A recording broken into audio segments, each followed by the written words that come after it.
시간이 바뀌었음에도 기억하시고 하나님 앞에 나와 예배하는 모든 성도님들을 축복합니다. 은혜 충만히 받고 돌아가시고 함께 하시는 하나님으로 인하여 날마다 강건하고 승리하게 되기를 주의 이름으로 축원합니다. 라반의 집에서 외삼촌 라반의 집에서 살아가고 있는 야곱. 하나님 그걸 원하시는 게 아니었지요. 물론 과정 중에 20년 동안의 과정이 쓸모없다는 모습 아니에요. 하나님 20년 동안 하나님의 은혜 가운데 훈련시키신 줄 믿습니다. 이제 야곱 혼자만의 인생이 아닙니다. 이스라엘 민족을 이룰 사람입니다. 그렇기 때문에 하나님은 이 야곱이 라반의 집에서 계속해서 살아가는 걸 원하시지 않아요. 다시 고향으로 베델로 돌아오기를 원하십니다. 돌아와서 이제 하나님의 복을 받은 자로서 이스라엘 민족을 이루는 근간으로서 살아가기를, 다시 말해서 영적인 은혜의 삶을 살아가기를 간절히 소망하시는 겁니다. 그래서 결국 돌아오지요. 돌아오는데 그 야곱의 여정 가운데, 돌아오는 여정 가운데 두 가지 난관이 있었다라고 말씀을 드렸습니다. 에서의 위협과 세겜의 유혹입니다. 에서의 유혹은 지난주에 했습니다. 돌아오는데 참 에서가 반갑게 결론적으로 환영했습니다만은 처음부터 환영했습니까? 야곱이 걱정하는 것처럼 형이 400명의 군사를 데리고 야곱 잡으러, 야곱 죽이러 오잖아요. 자, 그게 두려웠을 때, 그 난관이 있을 때, 야, 안 되겠다, 다시 외삼촌에게 돌아가자, 아니면 다른 데로 가자, 그랬다고 한다면 이스라엘 민족을 이루는 복을 야곱은 누리지 못했을 거예요. 뭘로 돌파했지요? 그 난관을 뭘로 이겨냈습니까? 기도로 이겨냈습니다. 천사와 씨름할 정도로 약속을 붙들고 죽기를 각오하고 끈기를 가지고 기도했을 때에 하나님이 환상을 보여주셨을 뿐만 아니라 형 에서의 마음을 녹여주셨지. 자, 오늘 두 번째 난관을 보게 됩니다. 세겜의 유혹입니다. 세겜의 유혹. 형과는 극적으로 화해를 했습니다. 호응했죠? 입맞춤했지요? 잘한다! 형님 좋았어요! 좋은 분위기입니다. 근데 야곱이 생각할 때 불안한 마음이 들어요. 어떤 불안한 마음? 400명의 군사를 이끌고 나를 죽이려 왔던 형이 언제 변할지 모른다라고 하는 생각이 들어요. 그래서 야곱이 선택한 것이 무엇이냐면 라반 그리고 아버지 집으로 돌아가는 일을 잠시 멈추고 당분간 세겜으로 가서 좀 지내다 와야 되겠다 라고 하는 생각을 갖게 된 겁니다. 자, 예루살렘 거기로부터 한 17km 위에 베델 위쪽으로 좀 더 가면 세겜이라는 곳이 있습니다. 다시 턴을 해서 세겜 쪽으로 간 겁니다. 세겜에 가서 살아가니까 어떻습니까? 괜찮아요. 살만해요. 그곳을 아주 행복했습니다. 경제적으로 이미 외삼촌 나만의 집에서 품삯을 받고 부유한 모습으로 왔기 때문에 부유함을 계속해서 유지할 수 있었고요. 4명의 아내가 있고요. 12명의 아들들이 있고요. 1명의 딸이 있고요. 너무나도 행복했습니다. 그래서 형의 마음을 혹시 모르니까 세겜에서 잠깐 있다가 가야지. 잠깐이 몇 년이었냐? 10년이었습니다. 하나님은 베델로 돌아가기를 원하셨습니다. 31장 13절에 보니까 나는 베델의 하나님이라. 내가 거기서 기둥에 기름을 붓고 거기서 내게 성언하였으니 지금 일어나 이곳을 떠나서 내 출생지로 돌아가라. 외삼촌 나반의 집에서 하나님은 베델로 돌아갈 것을 약속하시고 명령하셨습니다. 그럼 베델로 돌아갔어야 됩니다. 근데 청의 마음이 변할까봐 세겜에서 잠깐 지내야지 라고 하면서 세겜에서 10년을 보냅니다. 영적으로 여러분들 여기서 해석할 필요가 있어요. 베델이 뭡니까? 하나님의 집입니다. 야곱에게는 힘들 때마다 어려울 때마다 어떤 난관이 있을 때마다 하나님 앞에 제단을 쌓아놓고 기도했던 것입니다. 하나님 야곱이 그렇게 살아가길 원하셨어요. 하나님의 집을 가까이 하고 그곳에서 기도하며 하나님 앞에 맡기고 하나님 의지하며 살아가길 원하셨어요. 세겜은 물론 어깨라고 하는 의미가 있습니다. 그 중요한 의미는 아니고요. 오늘 본문에서 세겜은 어떤 의미냐? 그냥 세상적인 삶을 살아가는 것입니다.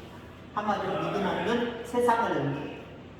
그러니까 야곱이 온전히 베델로 돌아와서 신앙을 회복하고 하나님의 은혜 가운데 말씀을 의지하고 하나님 앞에 맡기고 기도하며 정말 경건의 삶을 살아가야 되는데 세상으로 갔다는 거예요. 세겜으로 갔다는 거예요. 잠시 있다 오겠다라고 하면서 갔다는 겁니다. 우리가 하나님 잠깐만요 하면서 세상에 휩쓸려 살아갈 때가 있습니다. 근데 잠시 잠깐이 어떻습니까? 그러면 실족해서 수년 수십 년 동안 안 나오시는 분들 보세요. 나 잠깐 아유 이것 때문에 저것 때문에 이게 괴로워서 저게 괴로워서 이것 때문에 실망해서 나 잠깐 쉴래. 잠깐 쉽니까? 물론 잠깐 쉬었다가 나오시는 분들도 있겠지만 대부분 잠깐이 없대요. 1년 가고 5년 가고 10년 가고 20년 가고 때로는 평생 동안 다시 하나님 앞에 돌아오지 못하고 결국 구원이 희미해지는, 구원 받았는지 안 받았는지 확인조차 안 되는, 아니 구원받지 못하는 그런 삶을 살아가는 사람이 얼마나 많습니까? 야곱이 그런 거예요. 잠시 잠깐 성 때문에 형의 마음이 언제 변할지 모를까? 왜 이런 생각을 할까요? 하나님이 400명의 군사를 데리고 오면도 불구하고 하나님 그 마음을 변화시켜 주셔서 화해하게 하셨는데, 공하게 하셨는데 그 하나님 믿고 가야 되잖아요. 근데 육신적인 생각이 들어간 거예요. 형의 마음이 언제 변할지 몰라. 또 언제 날 죽이려고 할지 몰라. 내 것 자산 많으니까 또 언제 뺏을지 몰라. 라고 생각을 하니까 잠시 잠깐 좀 상황을 고려하고 살필 필요가 있으니까 세겜에 가서 잠깐 보내자. 아마 며칠, 몇 달, 몇 년도 안 되게 있다고 오려고 했을 겁니다. 10년이 지났습니다. 하나님 좋아하실까요? 우리가 경건의 삶을 힘쓰지 아니하고 이것 때문에 바쁘니까 하나님 잠깐만요 라고 하면서 세상적인 삶을 살아갈 때 하나님 기뻐하시지 않아요. 기뻐하시지 않으니까 오늘 야곱에게 무슨 일이 일어납니까? 야곱의 땅이 있었잖아요. 디나입니다. 디나가 시족속의 추장인 세겜에게 겁탈을 당해요. 성폭행을 당한단 말이에요.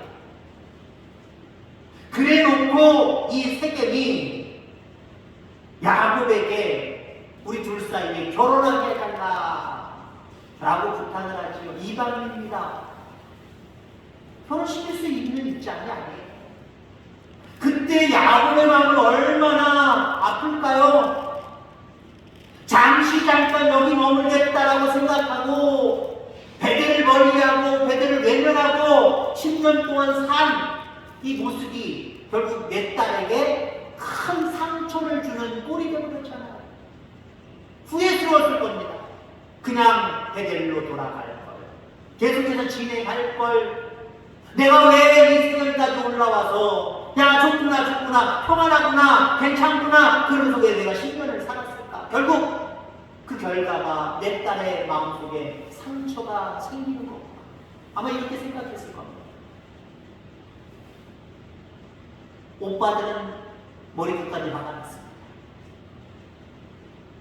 세겜 이럴 수가 있어요? 라고 하면서 결국 트릭을 쓰지요. 거짓말을 하지요. 우리랑 결혼하려면 너희들도 우리 민족처럼 할례를 행해. 모든 남자 할례 행해. 그의 아들들이 계략을 꾸며서 세겜 민족과 협상을 합니다.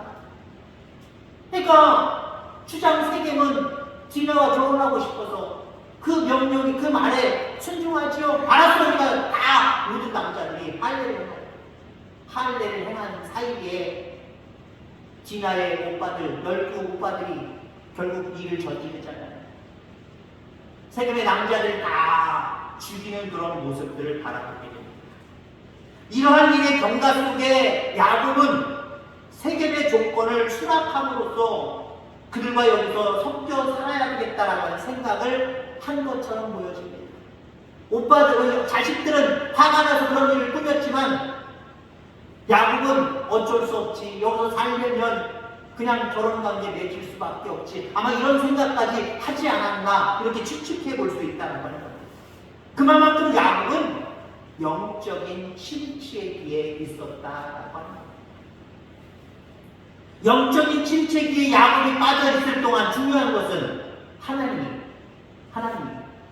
야곱에게 한 번도 나타내 보이시지 않았다. 야곱이 붙들고 하나님 앞에 기도할 때마다 하나님이 함께 해주셨고요. 오르락내리락 천사들이 사닥다리 오르락내리락 하면서 그 기도와 그 경건의 삶을 기뻐하셨을 뿐만 아니라 교통하셨단 말이에요. 근데 야곱이 영적인 침체기에 빠져서 세상 속에 세겜의 땅에 머무르는 10년 동안 하나님은 열중적하고 계셨어요. 아무 소리도 하지 않으셨습니다. 나타내 보이시고 이상 중에 그에게 보여주시지도 않았습니다. 자, 이제 위기가 닥쳤죠. 10년 만에 큰일을 만나게 됩니다. 그때 하나님께서 나타나셔서 야곱에게 말합니다. 베델로 올라가서 거기 거주하며 내가 내 형 에서의 낯을 피하여 도망하던 때에 내게 나타났던 하나님께 거기서 제단을 쌓아라.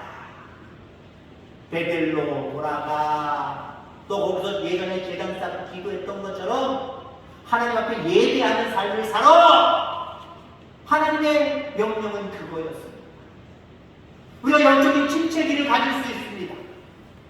그때마다 나는 베델로 돌아가야 돼. 예배의 자리로, 경건의 자리로, 하나님 앞에 영광 돌리고 하나님 의지하는 자리로 나는 돌아가야 돼. 날마다 이렇게 우리는 깨닫고 돌아서는 은혜들이 있게 되기를 주의 이름으로 축원합니다. 야곱의 침체와 위기에 대한 하나님의 진단이 있었습니다. 세겜의 유혹이라는 관문을 통과하려면 어떻게 해야 되느냐, 이것에 대해서 하나님께서 그에게 말씀하셨습니다. 처음 마음을 잃어버렸다는 거지. 처음 마음을 잃어버렸다. 그래서 처음 마음을 회복하기를 하나님은 야곱에게 기대하고 계시다라고 합니다. 약 30년 전, 야곱에게 있어서 오늘 본문을 배경으로 할 때 약 30년 전 어떤 일이 벌어졌습니까? 라반의 집으로 가던 길, 에서에게 쫓기며 베델에서 하나님을 만난 후 그의 삶은 물질적으로 오르막이었다라고 합니다. 30년 전에는요, 아무것도 없었어요. 라반의 집으로 올라갈 때를 한번 생각해 보세요. 베델을 거쳐서 라반의 집, 외삼촌 집으로 올라갈 때 거기서 기도했지요. 제단을 쌓아서 기도했지요. 어떤 기도했습니까? 하나님 아무것도 없어요. 빈 털털이에요. 그저 아버지께서 나를 장자로 여기시고 장자로 축복받은 거, 안수받은 거, 그게 전부고, 사실 야곱에게는 아무것도 없어서 빈 털털이었습니다.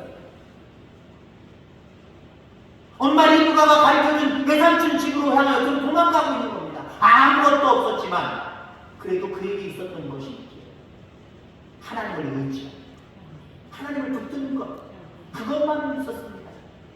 하나님을 붙들면서 하나님 그렇게 기도했겠죠. 하나님 나를 건져주시면, 나를 살려주시면, 하나님 나에게 또 부유함을 더하시면 하나님 내가 앞으로 이렇게 헌신하겠습니다 라고 하는 그런 기도를 드렸을 거예요. 아무것도 없지만 근데 하나님 기뻐하셨을 거예요. 근데 지금 두 번째, 이제 외삼촌 집에서 나와서 자식들, 아내도 있고요, 자식들도 있고요, 많은 재산을 이끌고 오잖아요. 여러분들, 이 모습 속에서 우리는 생각해 볼 필요가 있는 문제가 있습니다. 물질적인 오르막, 그리고 영적인 오르막, 물질적인 내리막, 영적인 내리막. 따로 갈 수도 있고 같이 갈 수도 있습니다. 그리고 우리가 기대하는 건 보통 뭡니까? 물질적인 오르막이잖아요.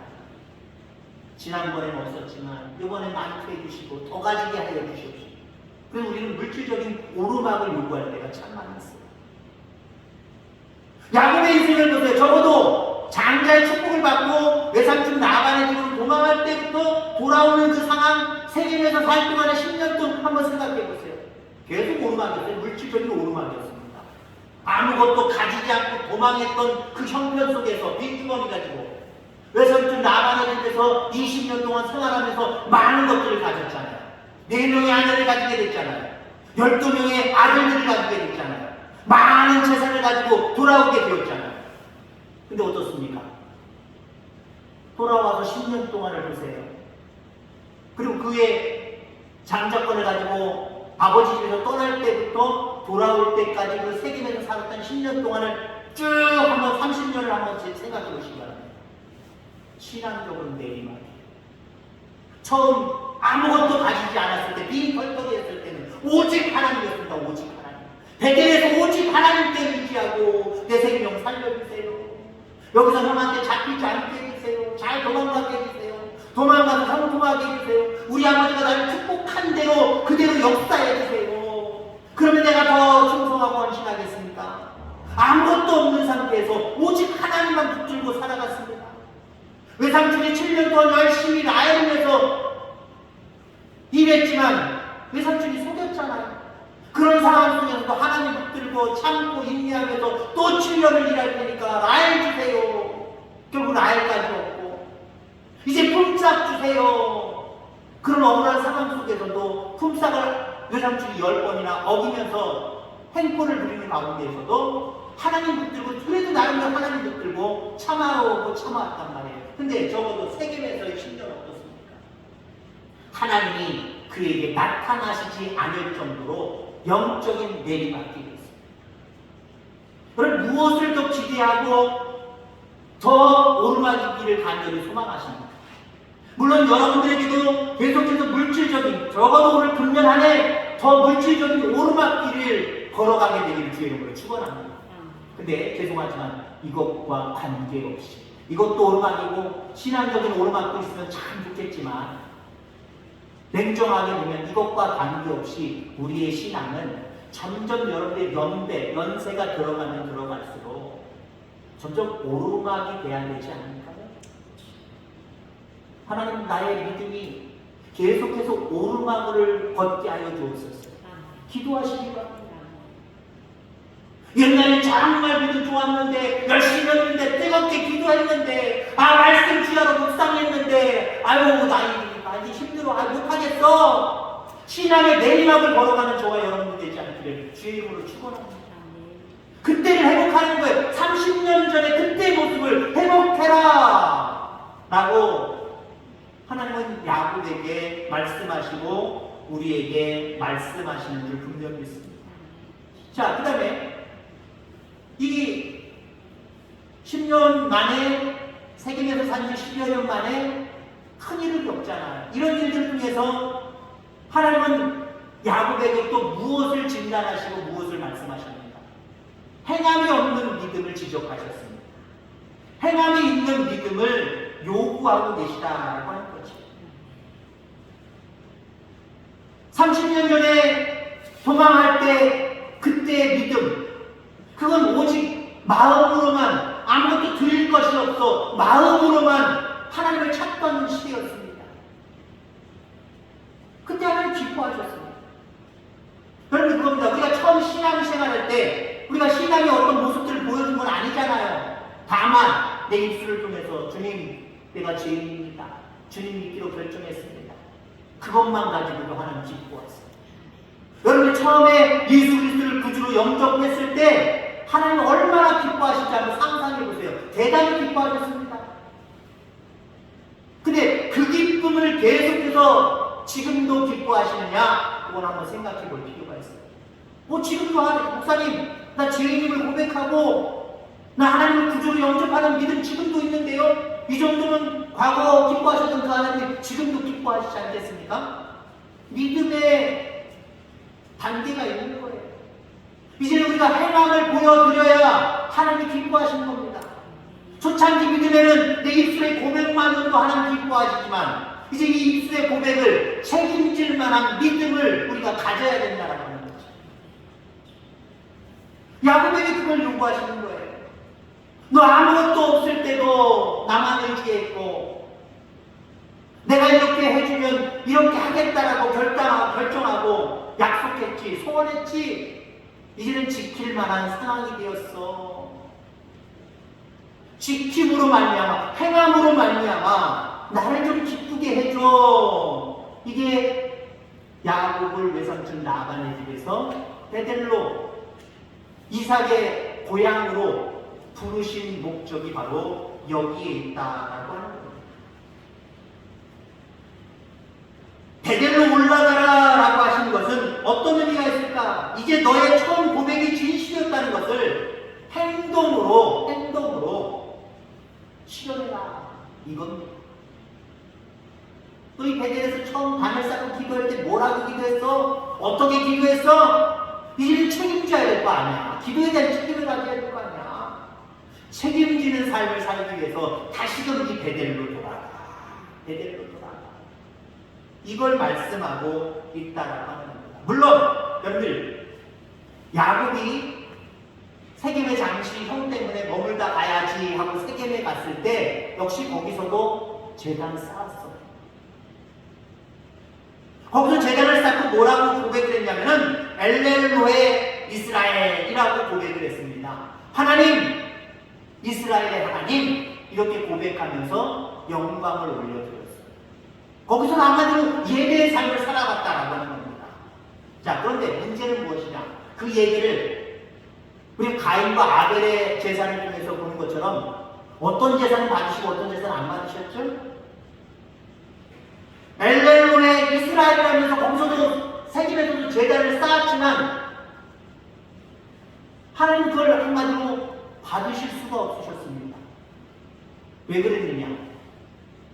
나 베델로 가서 하나님 앞에 기도한 대로 약속한 대로 이제 믿음의 진보를 보이면서 실천하며 살겠습니다. 요거 걷어들이고 그거 대신에 내가 이 세겜에서 요렇게 제단 쌓고 예배 드렸으니 받아주세요. 쌤쌤이를 해주세요. 똑같은 걸 해주세요. 춤춰주세요. 한마디로 이런 예배였어요. 하나님 이런 예배를 받으실까요? 안 받으십니다. 진실성이 없는 예배 받으실 수가 없어요. 제단을 세겜에서도 쌓았지만 그 제단은 무엇이냐? 하나님과 타협하는 거였어요. 나 베델로 돌아가기 싫어요. 여기서 살만한데요? 괜찮은데요? 즐거운데요? 행복한데요? 그냥 내가 하나님 앞에 제단 쌓고 예배를 드리고 할 건 내가 다 할게요. 근데 나한테 저 베델로 돌아가라 말씀하지 마세요. 한마디로 이런 모습으로 제사를 지냈다는 거예요. 거기에 제단을 쌓게 되는 거예요. 하나님 기뻐하실 수가 없어요. 그러면 하나님 앞에 충성하고 봉사하되 하나님이 기뻐하실 만한 모습으로 온전하게 충성하고 헌신할 수 있게 되기를 주 이름으로 축원합니다. 하나님과 타협하지 마시기 바랍니다. 내가 이걸 못하고 안 할 테니까 하나님 이걸로 그냥 같은 걸로 그냥 얘기해 주세요. 봐주세요. 이런 예배, 이런 모습들 하나님 우리에게 좋아하시지 않는다라고 하는 거예요. 지금 여러분의 믿음의 현주소는 어디입니까? 믿음의 현주소 베델이기를 주의 이름으로 축원합니다. 날마다 베델로 올라가는, 그리고 올라가서 하나님 앞에 기도하고 예배하는 삶을 살아가는 저와 여러분들 되기를 주의 이름으로 축원합니다. 베델은 왠지 애석 때문에 꺼림직해요. 그냥 나 여기가 좋사오니 여기서 그냥 살게 해주세요. 여기서 형통하게 해주세요. 여기서 물질적인 오르막을 누리게 해주세요. 그러면서 신앙은 내리막길로 걸어가고 있는 걸 모르는 그런 삶을 살아가는 저와 여러분이 되지 않기를 주의 이름으로 축원합니다. 베델로 다시 올라가서 예배의 삶, 하나님을 의지하고 하나님을 맡기고 하나님 앞에 충성하고 봉사하고 헌신하는 삶, 이 삶을 잘 살아감으로 말미암아 하나님과 우리의 관계도 신앙적인 오르막길이기를 원하고 그 신앙적인 오르막으로 인하여서 하나님이 기뻐하심으로 이 모든 것들을 더하셔서 금년 한 해도 같이 함께 물질적인 오르막길을 걸어갈 수 있는 저와 여러분들 다 되어지기를 주의 이름으로 축원합니다. 하나님 아버지 감사합니다.